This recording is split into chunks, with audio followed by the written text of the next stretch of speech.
हाँ तो बच्चों नमस्कार, कैसे हो आप सब। आई होप सारे बच्चे ठीक हैं। गुड। तो जैसे कि हमने कक्षा 7 का एक प्रथम लेसन हमने कंप्लीट कर दिया था, तो बहुत सारे बच्चे जो हैं मुझे बोल रहे हैं कि मैम 8th क्लास का आप कब लेके आओगे। तो हम आज क्या है कक्षा 8 का प्रथम पाठ स्टार्ट करते हैं, यानी 8th क्लास का फर्स्ट लेसन। तो लकीली 7th क्लास का जो आपका फर्स्ट लेसन था वो भी कविता था, और आज जो 8th क्लास का हम लेसन नंबर 1 ले रहे हैं वो भी क्या है, कविता है। यानी जो ये लेसन है ये पैराग्राफ रूप में नहीं है, कविता के पोयम के रूप में है, जिसका भाव है, पद्यांश है, उनका भावार्थ क्या है हमें स्पष्ट करना है, यानी फिर से आपको कविता है। तो आज 8th क्लास का पार्ट नंबर 1 लेसन नंबर 1 बरसते बादल क्या है, कविता, जिसके कवि कौन है, सुमित्रा नंदन जी पंत। तो पद्य जो है हमारा प्रथम पद्य हम स्टार्ट करते हैं। पहले इसकी लाइनें जो है वो हम अच्छे से पढ़ लेते हैं। लाइनें क्या है, छम छम छम छम मेघ बरसते सावन के, छम छम छम छम गिरती बूंदे तरुओं से छन के, चम चम चम चम बिजली चमक रही उर में घन के, थम थम थम दिन के तम में सपने जागते मन के। यानी हमने ये लाइंस पढ़ ली। अब एक एक लाइन का जो है वो हम भाव स्पष्ट करेंगे। यानी छम छम छम छम मेघ बरसते सावन के, यानी सुमित्रा नंदन जी पंत क्या कह रहे हैं कि छम छम छम मेघ बरसते। अब मेघ का अर्थ क्या होता है बेटा, यहाँ पे मेघ का अर्थ होता है बादल से। किससे, बादल से। मेघ किसको कहते हैं, बादलों को। ठीक है। तो सुमित्रा नंदन जी पंत क्या कह रहे हैं कि सावन का जो बारिश का पानी है, यानी सावन की जो बूंदे हैं वो छम छम छम छम करके कहां से बरस रही है, मेघों से बरस रही है। यानी बादल से क्या है, सावन की बूंदे, बरसात की जो बूंदे हैं वो बरस रही हैं। छम छम छम छम गिरती बूंदे तरुओं से छन के।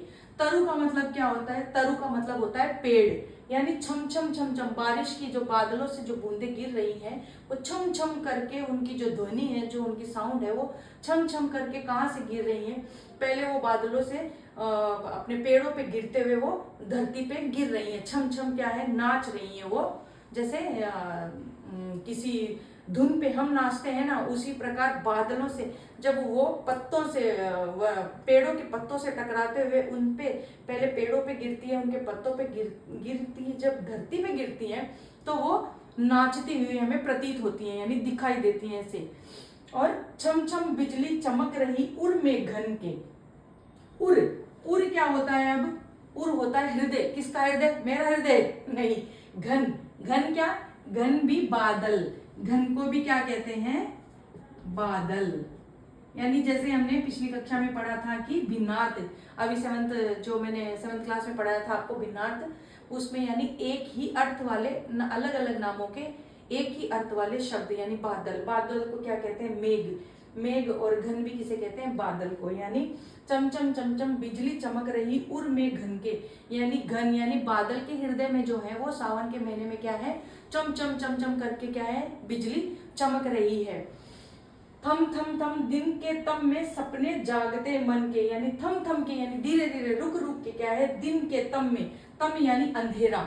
जैसे देखो आप, हम जब बारिश होती है सावन का, ऐसे तो बारिश कभी भी हो, किसी भी महीने में हो जाती है, लेकिन जो सावन का महीना होता है ना, जब एकदम जो पेड़ पौधे, धरती के जितने भी पेड़ पौधे हैं वो पूरे ग्रीन हो जाते हैं, हरे भरे हो जाते हैं, और जो मिट्टी की खुशबू है उसकी अलग ही एक सुगंध आती है। तो क्या है, जब दिन में जब बादल, बिजली कड़कती है, बादलों में घनी बारिश होती है, तब क्या है, हमारे मन में क्या है, थम थम के सपने जागते हैं, हम नए नए सपने देखने लग जाते हैं। यानी हमारा मन जो है वो रोमांचित हो उठता है, यानी खिलखिला जाता है वर्षा को देख के, घने बादलों को देख के। दिन में अंधेरा जब हो जाता है तो हम कैसे भागते हैं बाहर देखने के लिए कि देखो अचानक से सुबह थी और अभी एकदम से अंधेरा हो गया। तो हमारे सुमित्रा नंदन जी पंत क्या कहते हैं, किसका वर्णन कर रहे हैं यहाँ पे, मतलब किसकी तारीफ कर रहे हैं, सावन के महीने की। यानी सावन के महीने की जो बरसात है, जो बूंदे बारिश को छानते हुए, पेड़ों को छानते हुए जब धरती पे गिरती है, तो उसकी जो साउंड होती है, उसकी जो ध्वनि होती है, आवाज होती है, वो उसकी बराबरी कोई भी नहीं कर सकता। वो हर एक ध्वनि से सुंदर ध्वनि होती है जब बारिश की बूंदें जो है पेड़ों से टकरा के नीचे धरती पे गिरती हैं, और जो खुशबू होती है वो खुशबू किसी भी इत्र में नहीं मिलती। तो सुमित्रा नंदन जी पंत जो है वो सावन के महीने की यहाँ पे तारीफ कर रहे हैं। तो ये था हमारा पद्य 1। आगे के पद्य जो है वो हम आपको आगे के वीडियो में स्पष्ट रूप से समझाएंगे। और बेटा प्लीज़ आप मुझे सब्सक्राइब कीजिए और प्लीज़ मुझे कमेंट करके बताइए कि आपको लिखिए सुनिए वो भी पढ़ाना है या सिर्फ ये पद्यांश भाषा की बात यही पढ़ा के मैं रहने दूँ। मैंने कल भी बोला था, आज भी बोल रही हूँ। और मेरे चैनल को सब्सक्राइब कीजिए ताकि मेरे वीडियोज़ आप तक पहुँच सके। तब तक के लिए नमस्कार।